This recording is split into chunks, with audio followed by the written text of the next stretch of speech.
esensi Jumat dalam Al-Quran dan tuntunan Rasulullah Sallallahu Alaihi Wasallam. Berbicara tentang hakikat Jumat, kita akan diantarkan oleh perjalanan sejarah pada rutinitas kaum jahiliyah, bahkan jauh sebelum Nabi Sallallahu Alaihi Wasallam diutus menjadi Nabi dan Rasul.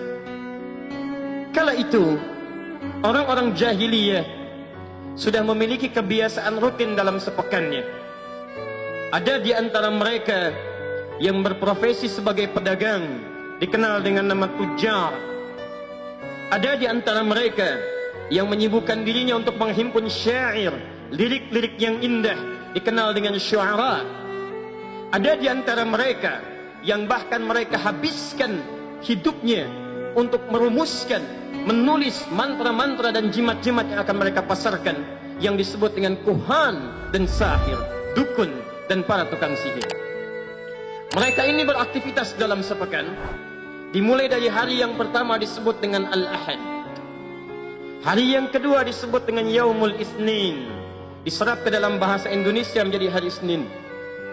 Hari ketiga mereka namakan Yaumut Thulatha, dari bahasa Arab Thalathah, diserap ke dalam bahasa Indonesia menjadi hari Selasa. Hari selanjutnya keempat mereka namakan Yaumul Arbi'ah, dari kata Arba'ah, diserap ke dalam bahasa Indonesia menjadi hari Rabu. Hari yang kelima mereka namakan dengan Yaumul Khamis, dari kata Khamsah, diserap ke dalam bahasa Indonesia menjadi hari Kamis. Di sepekan ini, dari hari Ahad sampai dengan hari Kamis, mereka akan sibukkan waktunya untuk menunaikan rutinitas yang tadi telah disebutkan. Bagi para pedagang, mereka akan mengumpulkan harta, sibuk mencari dunia, kumpulkan tenaga untuk mengumpulkan satu tanda kehormatan yang akan mereka kumpulkan pada hari yang ke-6 yang selanjutnya. Demikian para syuara, mereka akan pergi ke lembah-lembah, ada yang pergi ke bukit-bukit, mengumpulkan ide-ide cemerlang untuk mendatangkan ilham dan meneruskan puisi-puisi syairnya. Demikian Quran mengilustrasikan di Quran surah ke-26 ayat 224 itu. Demikian kahin, sahir, mereka akan sibukkan waktunya untuk mencari merumuskan mantra-mantra ajaib yang mereka akan kumpulkan dan tampilkan pada hari yang selanjutnya. Di hari apa itu? Hari yang ke-6. Yang uniknya, mereka akan namakan bukan dengan nama bilangan lagi. Tidak disebutkan Yaumus Sadis, hari yang ke-6, atau Yaumus Sittah, atau Seti yang ke-6, tapi mereka akan namakan dengan nama kebanggaan untuk memamerkan, menunjukkan pesta pora dari hasil kegiatan yang telah mereka tunaikan tadi. Yaumul Arubah. Mereka namakan Yaumul Arubah, hari berbangga diri sebagai seorang Arab, hari untuk menunjukkan kerja keras dan pesta pora dari 5 hari sepekan ke belakang yang telah ditenun. Jadi aktivitas mereka dari mulai hari Ahad sampai hari Kamis, mereka akan kumpulkan demi persiapan di Yaumul Arubah. Pekerjaan dunianya hanya untuk pamer saja, hanya untuk kebanggaan saja, hanya untuk pesta pora saja. Jadi kegiatan dalam sepekan hanya ditujukan untuk berbangga-bangga di akhir pekannya. Cuma kumpul, menyampaikan, menampakkan, dan menunjukkan dengan sifat ria yang muncul pada saat itu. Maka berkumpulah mereka di pusat hiburan yang dinamakan dengan aswaq. Ada di Suq Uqab, Suq Dumatul Jandal. Lalu mereka akan berlomba memamerkan hasil pekerjaan selama sepekan itu. Puncak pertandingannya ada di sekitaran Jabal Qubais yang sekarang menjadi istana raja itu di dekat Ka'bah. Maka mereka akan kumpulkan orang yang hartanya paling banyak, paling kaya, bekerja selama sepekan, maka akan diangkat sebagai hartawan terpandang di zamannya. Maka kita kenal kemudian ada namanya Abu Lahab, ada Abu Jahal, dan golongan-golongan yang lainnya. Ada Abu Sufyan sebelum masuk Islamnya. Mereka termasuk pekerja keras dalam kafilah tujar yang kemudian saking banyaknya hartanya diangkat sebagai tokoh hartawan yang dihormati pada saat itu.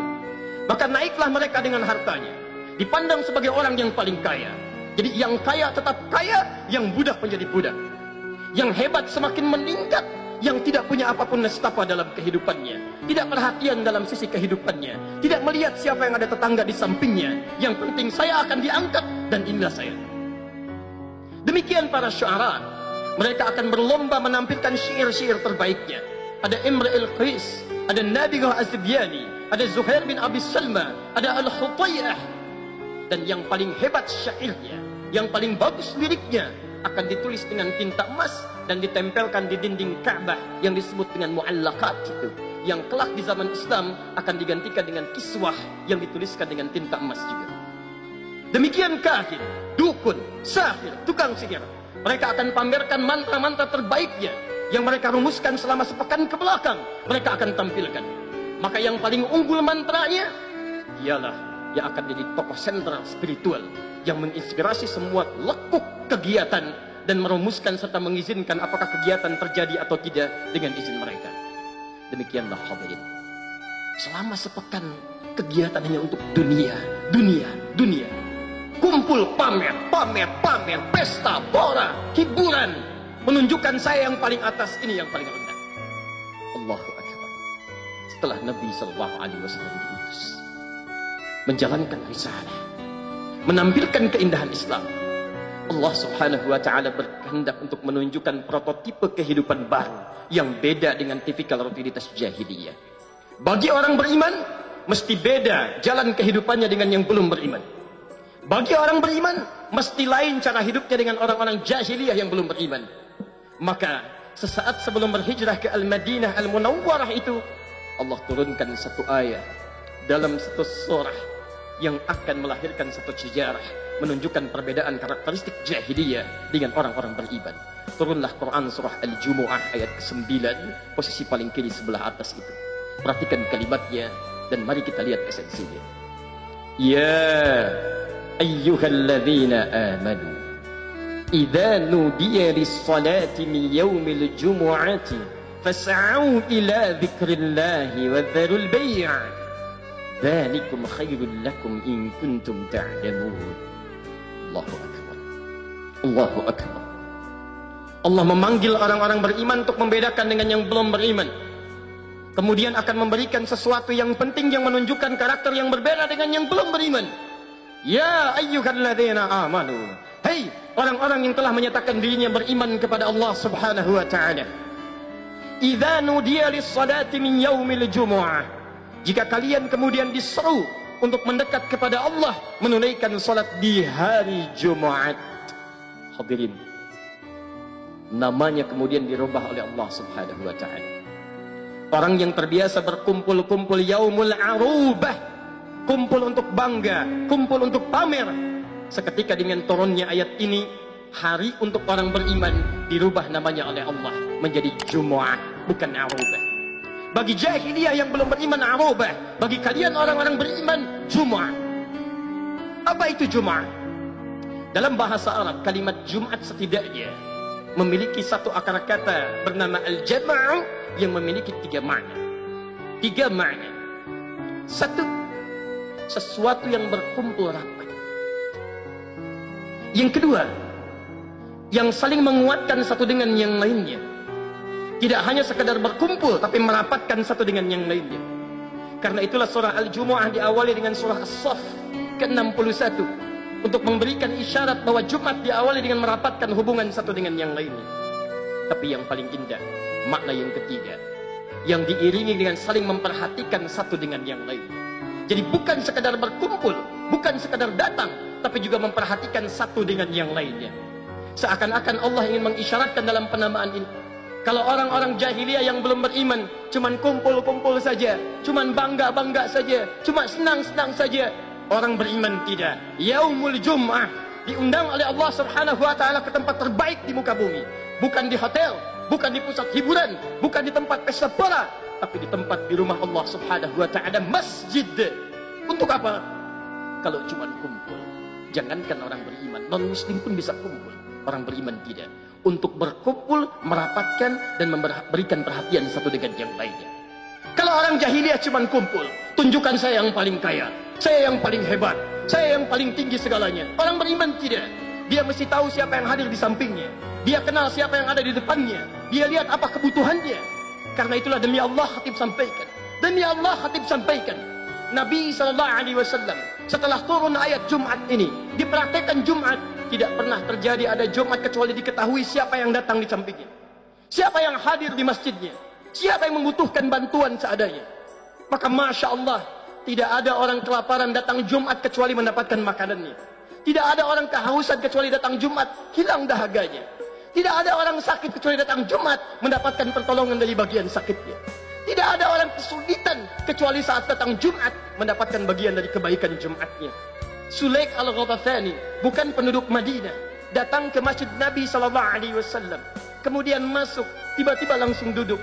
Ditunjuk oleh Nabi SAW, dikatakan, "Idza dakhala ahadakumul masjid, fala yajlis hatta yusalli rak'atain." Kalau di antara kalian ada yang masuk masjid, ingin i'tikaf, jangan langsung duduk, awali dengan salat 2 rakaat. Hadirin, ulama hadis sepakat mengenai hadis ini. Ini bukan ingin menunjukkan esensi tahiyatul masjid. Ini hadis yang terpisah. Karena orang Madinah sudah paham dengan hukum tahiyatul masjid. Tapi Nabi ingin menunjukkan ini ada teman kita. Bukan berasal dari Madinah. Belum tahu kebiasaan di masjid. Ketika Nabi menunjuk wajah sahabat ini, maka semua mata tertuju kepadanya. Melihat siapa beliau, apa keperluannya, apa yang ingin dibantu. Dan tidaklah Sulaik meninggalkan Madinah, masjid Nabi SAW, kecuali selesai seluruh keperluannya. Datang seorang ke masjid Nabi SAW. Lantas Nabi melihat orang itu, mengatakan pada para sahabat, siapa yang mau menjamunya. Semua berebut mengangkat tangan. Bukan si fulan, Allahu Akbar. Semua mengangkat tangannya mengatakan, bala ana ya Rasulullah. Saya ya Rasulullah. Anda tahu siapa yang dipilih oleh Nabi? Orang pertama yang mengangkat tangan, yang membawa ke rumahnya, yang menyiapkan di rumahnya, menyampaikan kepada istrinya, kita akan kedatangan tamu, kita jamu malam harinya. Tidurkan anak-anak terlebih dahulu. Engkau temani mereka tidur. Siapkan hidangannya di meja makan, aku akan temani. Ketika ditemani dalam makannya, Masya Allah, dipadamkan cahayanya. Makan seolah-olah berdua. Yang satu makan dengan lahapnya, yang satu ternyata hanya mengambil udara saja, menunjukkan seakan-akan dia sedang makan. Padahal di rumahnya tidak punya bekal makan, kecuali satu porsi itu saja. Anda bisa bayangkan semangat Jumat yang dididik oleh Nabi SAW menghadirkan Jumat solusi, bukan cuma Jumat kumpul-kumpul. Lantas besoknya Nabi mengatakan, Masya Allah, ada ahli surga yang menjamu seorang tamu tadi malam. Jumat solusi. Jumat solusi ya ikhwan. Nabi tidak menginginkan Anda cuma datang, duduk, dengar khutbah, ngantuk, lantas pulang. Ironisnya, itu yang kita dapatkan. Bayangkan kalau itu kita praktekkan dalam kehidupan. Sampai Nabi membuat tempat ahlus sufa sekitaran Madinah. Di situ ada orang-orang yatim, di situ ada pembelajar, di situ ada orang miskin. Yang diketahui ketika datang diberikan bantuannya, diberikan segalanya. Sampai diabadikan di Quran surah 59 ayat 9 sampai 10 itu. Wa yu'thiruna ala anfusihim walau kana bihim khasasah. Bahkan mereka mendahulukan kepentingan sahabatnya walaupun mereka butuh dengan apa yang mereka perlukan. Itulah Jumat, di mana kita di antara semua itu. Jangan-jangan selama ini Jumat kita tidak kenal siapa yang hadir di samping kita, siapa yang berada di belakang kita. Padahal kita paham maknanya, tahu hadisnya. Antum hafal hadisnya, al-mu'minu lil-mu'mini kal-bunyani yashuddu ba'dahu ba'da. Mukmin satu dan yang lainnya bagaikan satu bangunan yang saling mengokohkan. Antum hafal hadisnya, mukmin satu dan yang lainnya bagaikan satu tubuh yang kalau sakit dia bisa merasakan. Itu semangat dari Jumat, turunan hadisnya. Wallahi aina al-an min haqiqatil Jum'ah. Mana sekarang hakikat itu? Jangan-jangan tiap pekan ada Jumatan. Tapi saudara sakit Anda tidak bisa bantu. Ada yang kebanjiran Anda tidak tergerak. Orang lain merasakan Allahu Akbar sulitnya mengatasi kebanjiran. Ada muslim yang ikut Jumat hanya sekedar foto-foto saja.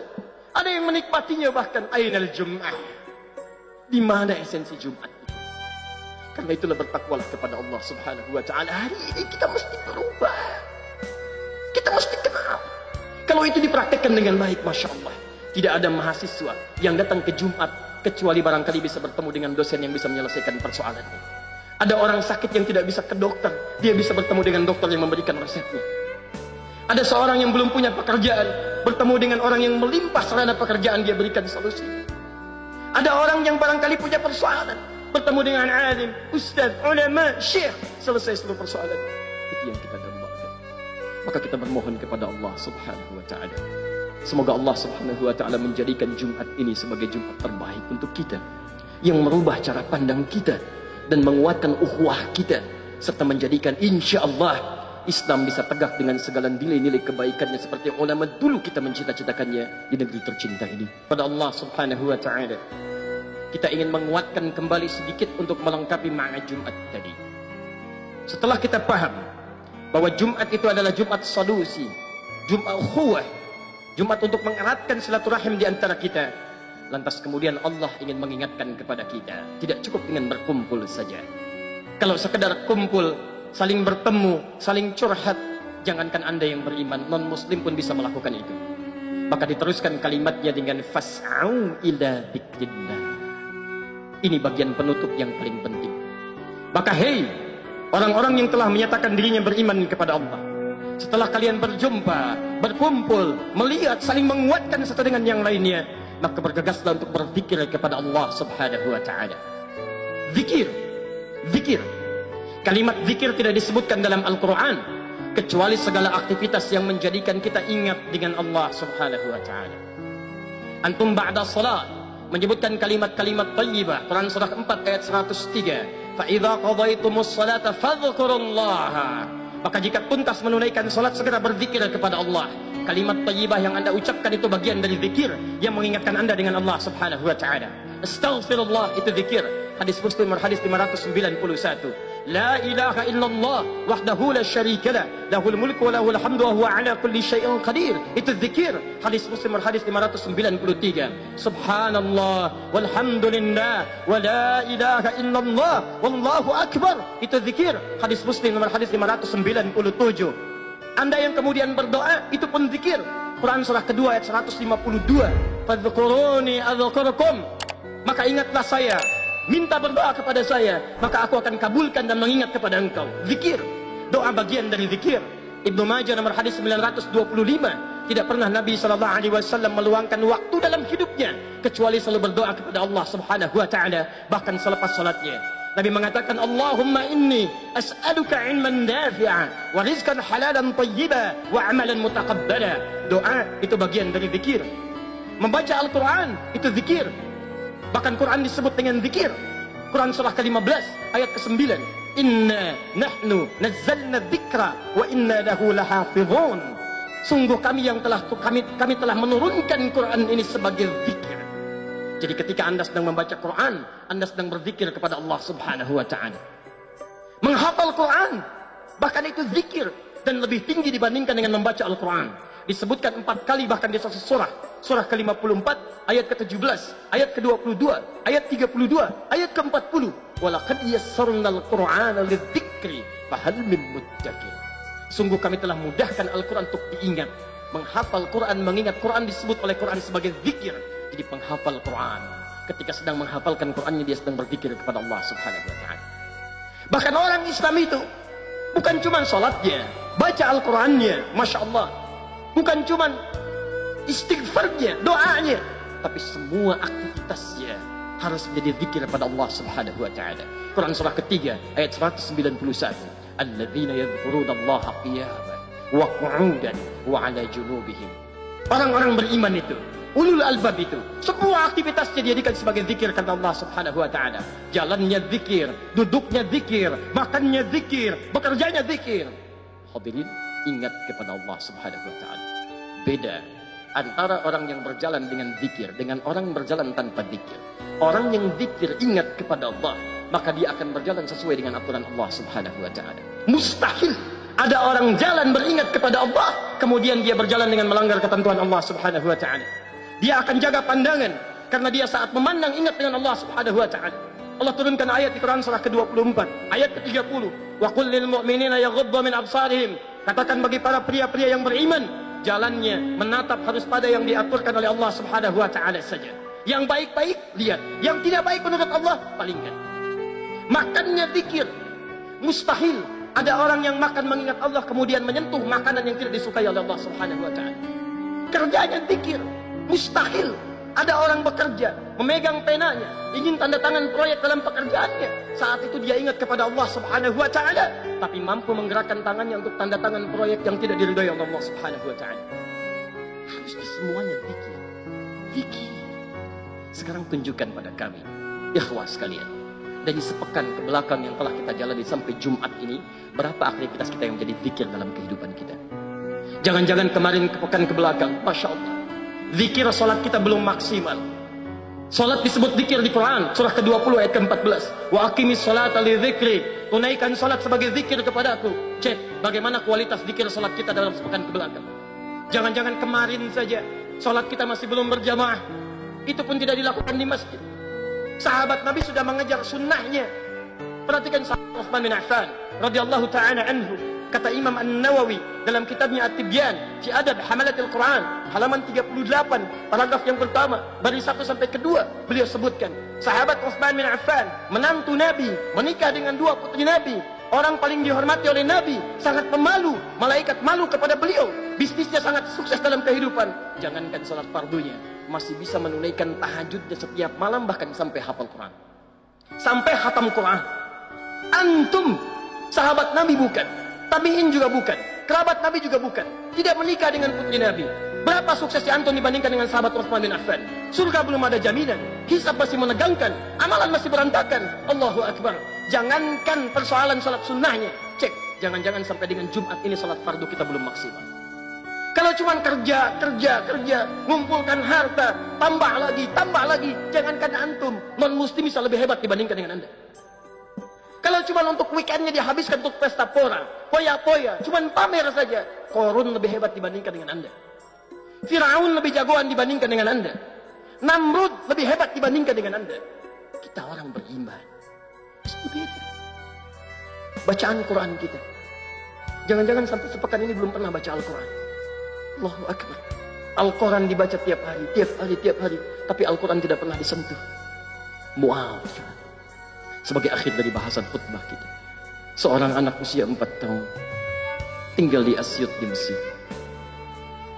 Satu kali anak ini matanya buta, keluarga sederhana, ingin menghafal Al-Quran,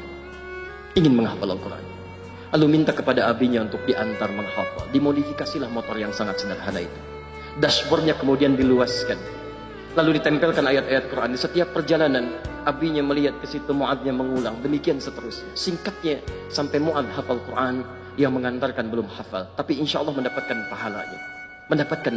Seperti hadis Muslim nomor hadis 1893 dan di At-Tirmidzi nomor hadis 2915.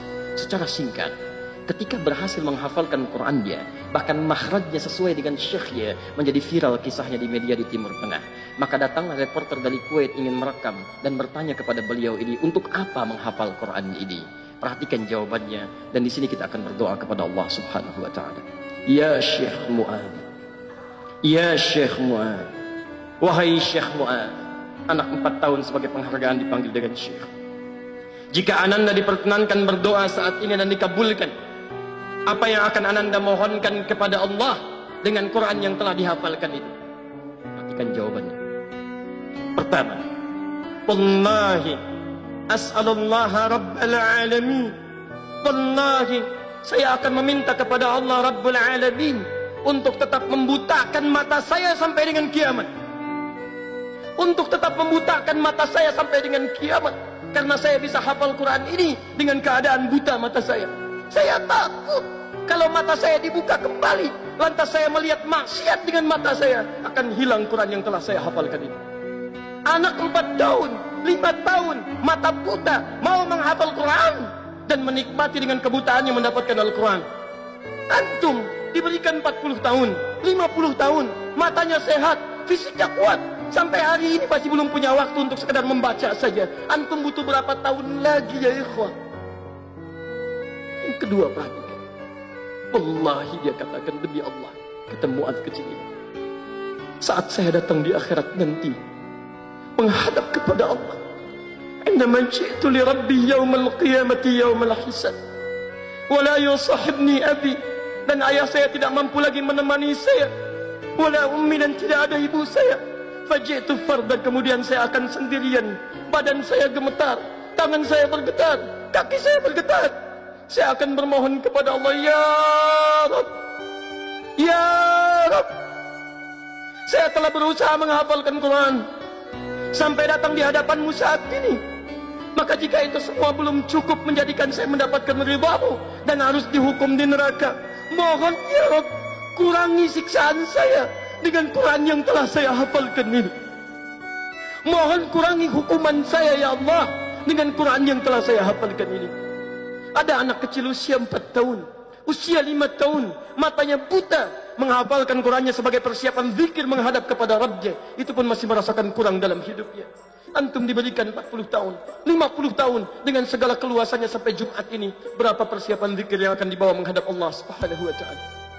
Karena itulah Allah panggil cepat anak-anak Palestina yang masih berusia 4 tahun, 5 tahun. Saking sayangnya Allah kepada mereka, cepat pulang. Kamu cuma makan setengah roti, dibagi untuk 16 orang. Minumannya diracun dulu, Masya Allah. Tidak mudah hidupnya. Tapi Masya Allah semangat mereka menghafal Quran. 4-5 tahun sudah 30 juz, rata-rata 15 juz. Begitu pesawat drone itu datang di kejauhan, dari atas mengintai, para penghafal Quran akan mengatakan, itu, di bom itu tertulis nama saya akan pulang duluan. Yang lain mengatakan tidak, saya akan pulang duluan. Yang lain berkata tidak, saya yang pulang duluan. Masya Allah. Karena itu Allah sayang kepada mereka, dipanggil lebih cepat.